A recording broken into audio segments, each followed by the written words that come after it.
what is our role as fans and media members in the glorification of it? Because let's be real, most talking points surrounding Shea Weber in the past week is glorifying him for what he did.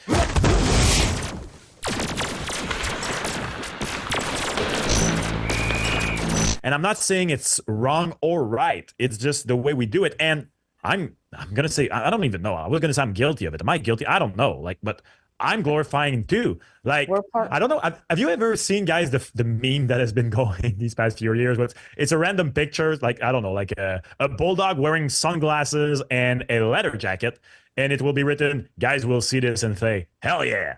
Well, to me, that it's exactly that meme. Guys will see hockey players playing through a broken heart, two living, failing lungs, a broken foot. Oh, and by the way, he might have lost his brain. We don't know. And say, hell yeah.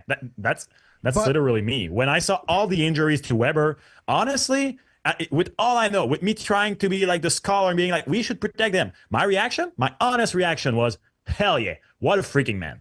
And I don't know if that's warrior. Right. And he scored a goal and the team won. That's what counts, right? That's what we think. But maybe the answer is somewhere in between, where in the margin is that culture. Part of it is actually helpful to give that second effort to something. But again, there's a personal line where every player has to respect their own bodies. And I think that may be where the answer is do you respect your body enough to know when you're a detriment more than a plus? Oh, that's interesting. Because very often we see players playing through something and you're like, you actively may be harming the team a little bit right now with the way you're playing, because you are playing injured. We've seen it so many times. Absolutely. Brendan Gallagher. He's healed. His hands are healed now. He's perfect. He's fine. But you're absolutely right, Kay. And it's part of, the team also to take that decision. We have a perfect example maybe with the Toronto Maple Leafs right now, with Austin Matthews being injured, and it's taking a long time that we would expect it. And look, Mitch Marner is doing great. The team's not doing that bad. And they're like, oh, you know what? Maybe he can take his time. Maybe he can take a little longer. And it comes back to culture you were talking about at the start of the discussion, Daph, because, I think it's the complete opposite. But in the NBA, we make fun of players for resting, where in reality, maybe they haven't figured it out. Oh, and at the same time, even in hockey, we have normalized goalies not playing back-to-backs. Because it's too hard on their bodies and their performance is directly affected. Whereas we have not normalized freaking Zdeno Chara played with a freaking broken jaw in the cup final. Yeah. Like, what the heck? And it totally backlashed at the NBA. I mean, they've put some rules for the time management, because teams were managing, for people who are not aware of, teams were managing their stars players' minutes. And sometimes in a game that wasn't that significant, they were benching their star players to. They were literally not playing. Street Absolutely.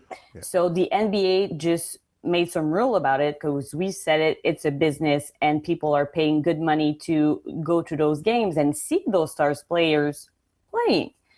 And so they've managed to put some kind of rules. And now it's backlashing because the stars players are all injured, and it's kind of an epidemic right now in the NBA. So you're like, them if you do, them if you don't. Is there too many games? Should there be a bigger roster so you can actually manage load a bit better, where if you have a bit more players, for example, in hockey, you got 1 or 2 or 3 players, they're not playing per game, part of the active roster. Maybe if you have 6, 7 more, maybe you can do more rotation in back-to-back. So there's a lot of possible things. There's a lot to argue about with fans then. Yeah. We'll have a lot of arguments on the internet about who should play and who shouldn't. So I guess that's good too. But we could go on, and just like the leagues are not, they don't have any advantage of doing that. No, nobody's going to drop games. But Kev, you have put the finger on it for me personally. I'm not saying I have the definitive answer here, but in the if it's not too many games, it's too condensed. Like back to back shouldn't exist in 2024. I will die on that hill. Back to backs in such a violent sport as hockey should not exist. But you know what? As I said, I understand the complication of it. I think in hindsight, sports like American football and soccer, who more often than not play one game a week, sometimes more, have understood it and have made the right thing out of it. And also, you could say from a business perspective, but that's a whole other discussion. But I do think that a sport as violent, because it is, as hockey, should consider at least managing its schedule a bit better. Yeah, So- and we all need someone like in Gladiator. We all need a friend like Juba saying, "I will see you again, but not yet, not yet." We all are you need saying- this player on the team who says, "Like, take your time, take your time." Beautiful.